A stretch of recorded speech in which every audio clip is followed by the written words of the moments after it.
In this video, I will teach you how to add game audio only on OBS or OBS. So please watch carefully and follow my steps, and don't forget to subscribe to my channel. So let's start. First, go to source. Click this add button. Select application audio capture beta. Select OK. In window, select the game you want to add. Example me, Valorant. Select OK.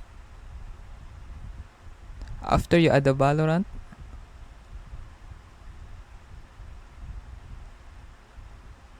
you will mute the other background music. Sorry. So I will unmute this. Then go to three dots, advanced audio properties.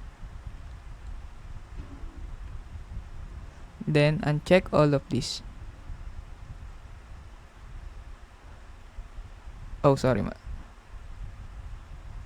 Check the application audio capture like this.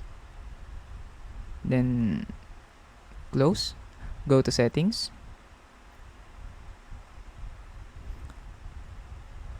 Go to output and change the output mode on advanced. Go to recording. So check the audio track and uncheck the rest. Uncheck the 2, 3, 4, and 5 and 6. Then okay. So that's it, guys. That's how add game audio only on OBS. So thank you for watching. Don't forget to subscribe to my channel.